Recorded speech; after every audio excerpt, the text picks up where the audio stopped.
Hi, timekeepers. Thanks for tuning in to the My Reading Minutes. To all that are new here, welcome. To all of my new subscribers, thank you for joining me on my journey and welcome to the Timekeeper crew. Today, I want to talk about Love and Marriage Huntsville. This is season 10. This is the second part of season 10. I think this is episode 9. And it is called Ken, Can We Fix It? Uh, it starts out with Trish and her son, Xavier. And she just finished, helping him work out. And they just have a sidebar and talk for a few. And Trish is asking her son, how's he been doing? They haven't really had an opportunity to really talk and wanted to see how he was feeling. And he said, he's all right. And she said, you sure? He said, yeah. And her thing is, a lot of times people ask her if she's all right, and she'll say she is, but she really isn't.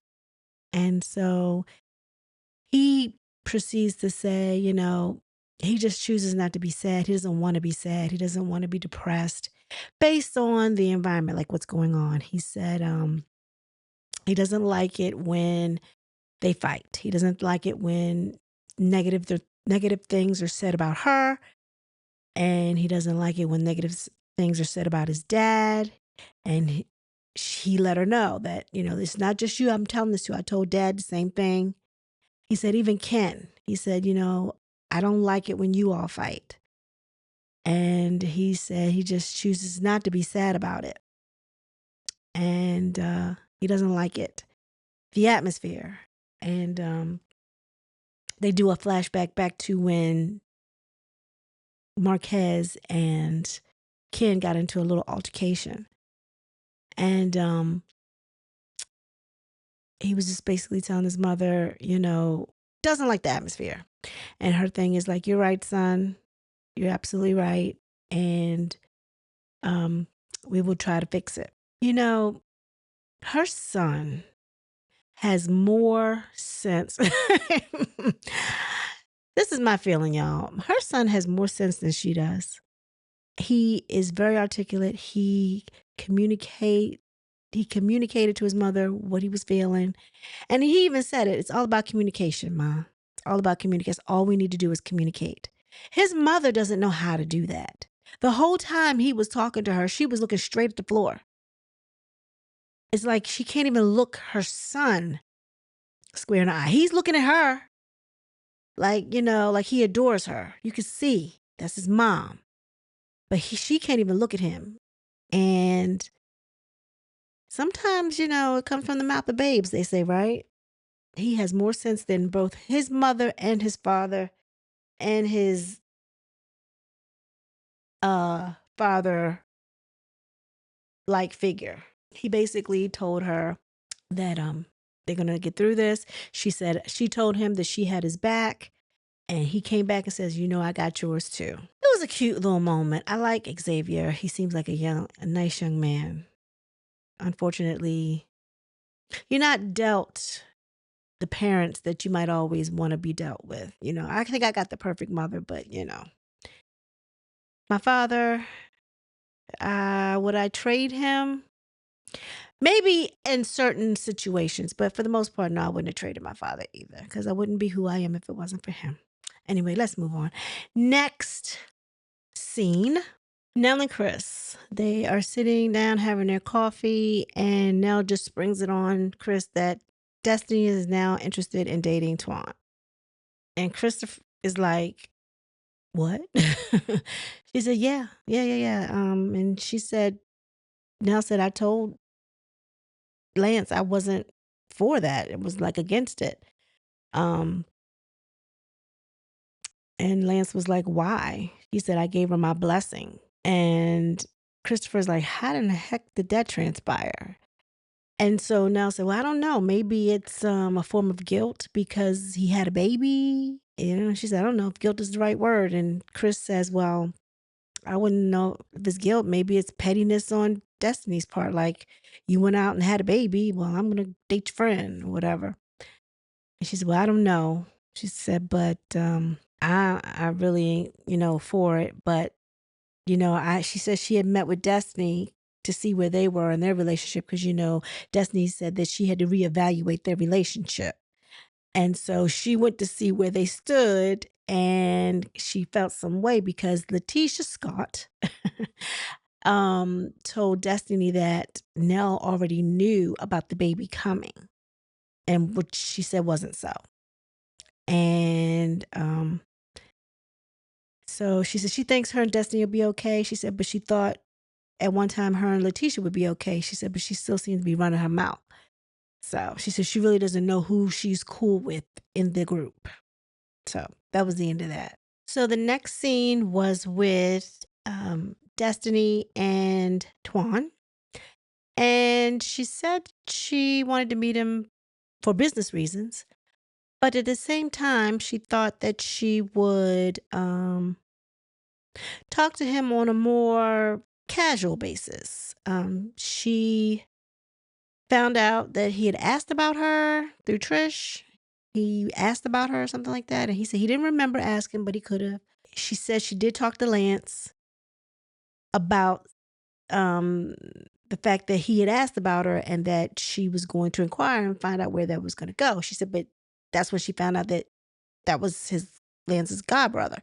She said she did not know that. And he said, yep, that's my godbrother. She said, well, we talked to Lance. She said, I talked to Lance and he was basically like giving me his blessings or whatever. He was like, well, did you talk to my mom? So she was like, oh, Lord. She said, when you say that, it's like, oh, Lord. She said, yeah, I talked to her too. And, she wasn't really seeing it. But you know how she is, she said. You know how she is about things. And then Twan said, well, she was kind of like pressuring me to, tell her whether or not me and you had any relations. And she was like, what? She said, see, that's what I'm talking about. She just goes too far sometimes or something to that effect. I'm not sure. I'm paraphrasing. She said, but Twan basically said he was for, seeing where they could go with it. I mean, he's outside of their business relationship. He's not opposed to building a friendship with her. And she was basically saying, well, that's good. She said, how are you with me dating? She said, because I may date multiple people. She said, but that doesn't always equate to me having intimate relations with these people either. See, people get that confused. She said, your mother being one of them. And he laughed and he was like, no, that's fine. Somebody may ask you out and, it is what it is. So, they were just like flirting with each other and little pleasantries back and forth. They kept telling each other they looked nice and, and I guess she basically said she wanted him around because by her, I guess, doing more events, she felt like she would need to have some type of security on board going forward. And she would also want him around in that capacity and so forth. But I don't know. It doesn't, the optics don't look great. Now, whether Lance was a storyline and really was nothing to that, then this means nothing. But if her and Lance had something going on, then this makes it look like Destiny's a pass around, which does not look too good. But for some reason, I feel like Lance was just a storyline. I don't really think that there was anything there. But what was funny about this scene was he was like, yeah, he said, because they had made a comment about the googly eyes comment. He said, what does googly eyes look like? He said, is that what googly eyes look like? And he crossed his eyes. She said, well, oh gosh, I hope not. So she was like, I don't know. He said, maybe you were making googly eyes at me. He said, was you making googly eyes at me? She said, I don't know. I could have been. I don't know. And they were laughing about it because it was such a crazy comment. But he said, well, who knew? He said, I was there as your bodyguard and maybe you looked at me and if you needed me, he said, I was right there, lock and step because I was there for you.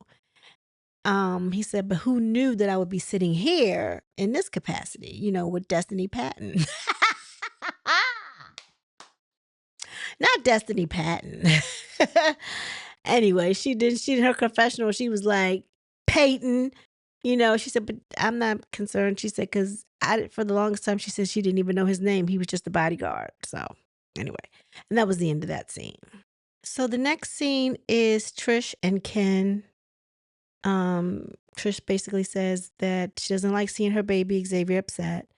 So, she knows she needs to at least try to come to a resolve with Ken. Even though he basically said he said he didn't like Trisha and Ken for arguing, and I guess she would need to try to resolve that first since they are both in the house. But he also mentioned he didn't like her fussing with his father either, and vice versa. So she seemed to have left that out in her confessional. So she's just worried about Ken. Anyway, she calls Ken into the bedroom and she says, I think we need to talk. Let's get some clarity on what's going on. She said, for the past couple of days, the energy has kind of been off in the house. They haven't really been speaking. Um, and Ken is like, yeah, he doesn't like the atmosphere. He doesn't like them being treated like that. He said, no one seems to think about his feelings. It's always about either Trisha's feelings or the kids' feelings. And he said he said it's not fair. Nobody seems to care how I'm feeling or what my feelings are. He said when y'all, and he said y'all, not just her. He said when y'all are mad at me, he said sometimes I don't even eat. He said y'all get the same type of love even if I am upset. I don't change as far as what I do for y'all, even though I might be upset. He said, but y'all get mad. And he said y'all, like the kids are in it too, which made me kind of think like, so they like gang up on him or something. I don't know. But he basically said, he said, when y'all get mad, nobody speaks to me. He said, I don't even eat sometimes. And she's just looking at him like a deer in the headlights, like, like she's looking through him. And then she had the nerve to say, well, do you still want to be here? This man is telling you how you treating him. Do you think he wants to still be there? I mean, come on. Anyway. So he says, well, actually, no, I want to leave. Which, hello? I would have been gone. It wouldn't even have been a conversation since you didn't want to talk. But anyway. So they hash it out. And she said, it's always a back and forth. And she said, it's not always about you. She said, sometimes I just want to sit here. I don't want to talk. I'm just thinking about life. She said, and sometimes you equate that to something that has to do with you. That's how you respond. But if she's not communicating and he can't tell what's wrong with her, the first thing you think, well, that's what anybody. What did I do? Did I do something to you? Like, why are you not speaking to me? People, that's what he would default to, Trisha. Anyway, so she was like, sometimes it's not like that. Sometimes I just don't want to talk. And he was like, well, look, I've been real patient for the last 3 years. And he said, things got to change. And her thing was like, well, what steps do we need to do? What do we need to do to make this right? And he was like, therapy. His first thing, he was naming all these things that she needed to make steps towards. And he said, if things don't change, he said, I don't think me and you gonna make it. I'm paraphrasing. He said something like that, but he did offer up therapy, which we see later on. She does go and see Dr. Francis, which was a great idea for her. And that was pretty much the end of this scene. The next scene, we are at Chris and Nell's place of business, Growing Smiles, where they meet up with Lance because he's finally put his mother and father on the schedule to get some much needed improvements. And she's going through showing him, I need this done. I need this painted. I need this sanded. I need just saying everything that needs to be done. Meanwhile, while they are sitting there talking about that, Martell pops up. Martell Holt. And Martell is slapping five, giving everybody their pleasantries. And then he's sitting there, he's talking to Nell and Chris, basically saying that I want to say he brought it up that Ariane was moving in the house, in his house that he had just built. And Nell kind of found I don't I think Nell might already know because I think Chris already knew, right? Because they had met about it. Anyway, Nell made it seem like she didn't know, and she was like, "Well, you're not gonna make no money from that." And then they thought about it, and he said, "Well, I'm paying rent where she is now, so once she moves in, I won't have no rent to pay. So kinda, yeah, I am kinda making money off of it." She said, "Okay, yeah, well, that's a good idea."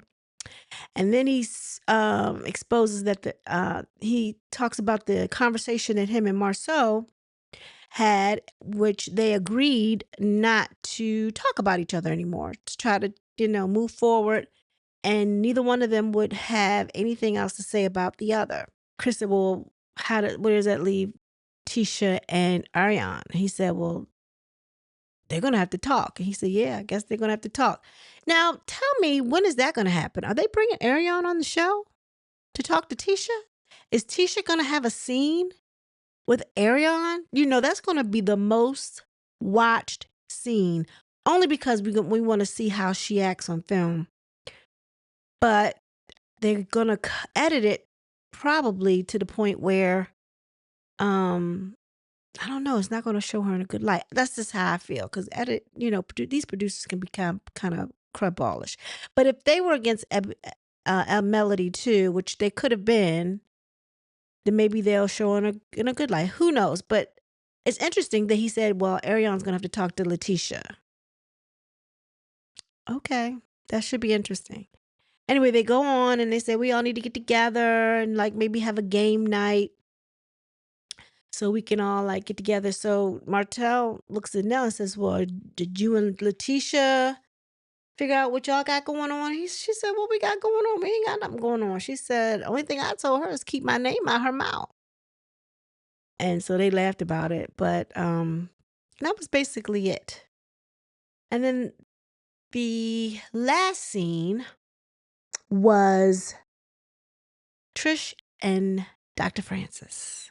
Yes, this was a much needed time for Trisha, and it kind of opened my eyes a little bit to why she might come across as awkward and weird.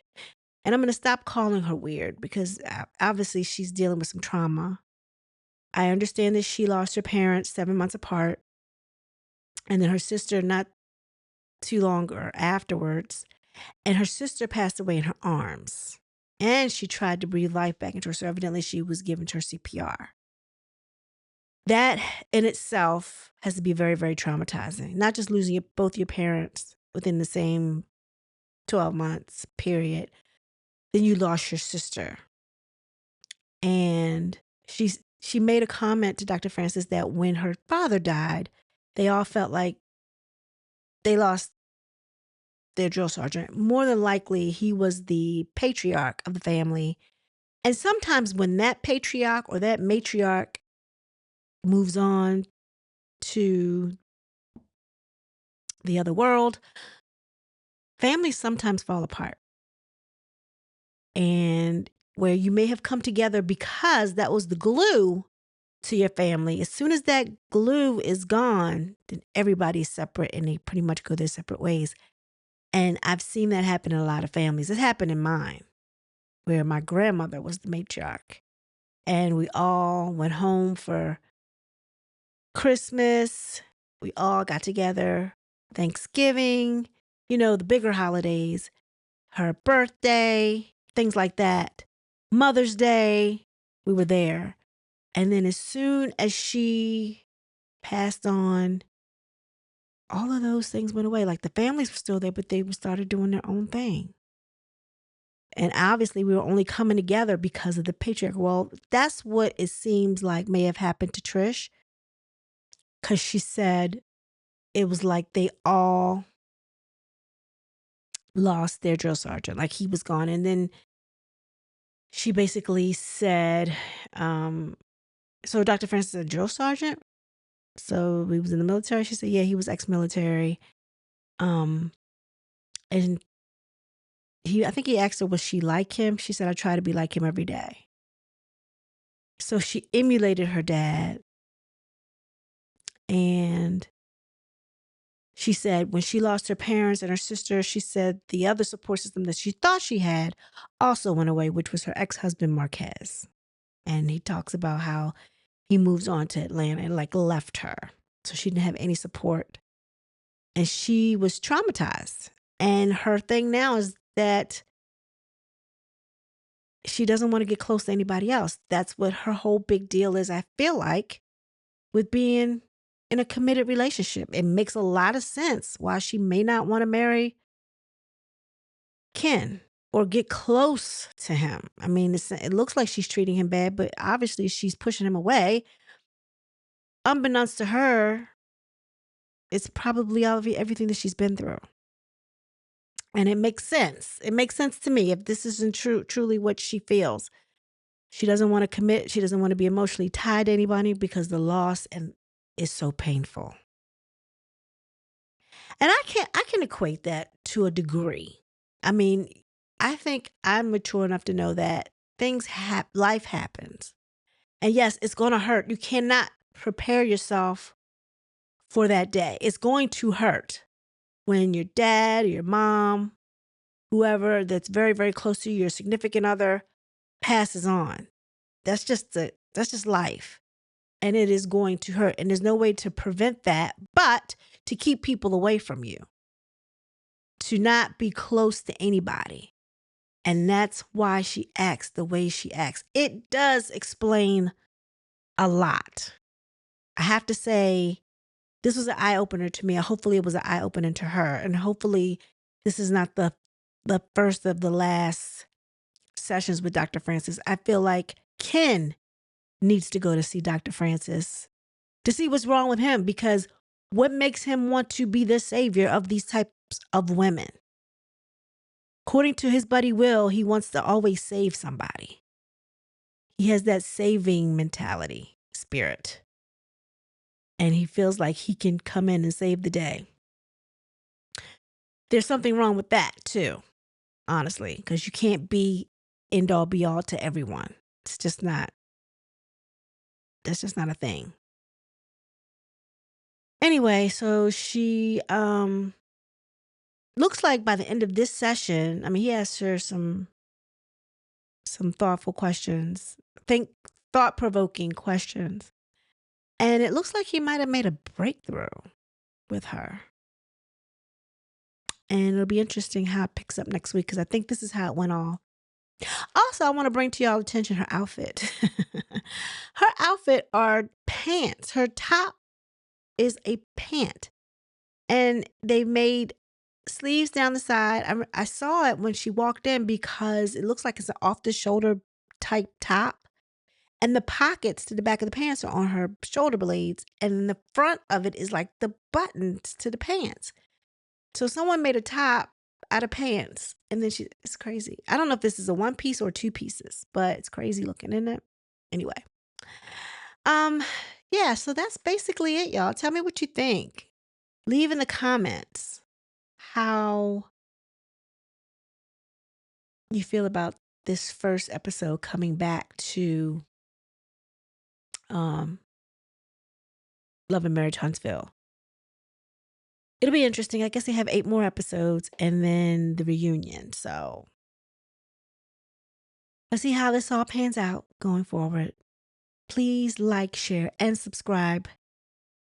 And with that being said, everyone be blessed. Peace.